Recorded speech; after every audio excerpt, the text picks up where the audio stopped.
Everyone, আজকের recipe চিকেনের পাতলা ঝোল। বানানোর জন্য প্রথমে আলুটাকে নুন হলুদ দিয়ে ভেজে তুলে নেব।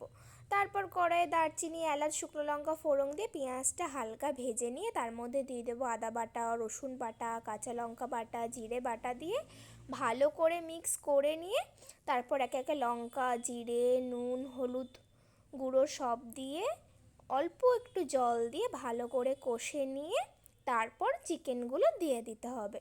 চিকেন দিয়ে ভালো করে কষে নিয়ে তারপর দিয়ে দেব টমেটো কুচি। টমেটো কুচি দিয়ে বেশ কিছুক্ষণ নাড়তে হবে। নাড়া হয়ে গেলে তারপর দিয়ে দেব ভেজে রাখা আলু। বাঙালির তো আলু ছাড়া চিকেন চলেই না। আলু দিয়ে ভালো করে কষিয়ে নিয়ে পরিমাণ মতন জল দিয়ে দিতে হবে। তোমরা তোমাদের ইচ্ছে মতন জল অ্যাড করে নিও। তারপর নামানোর আগে গরম মশলার গুঁড়ো দিয়ে নামিয়ে নিলে রেডি চিকেনের পাতলা ঝোল। তোমাদের আজকের রেসিপিটা ভালো লাগলে তোমরা সকলে ট্রাই করো।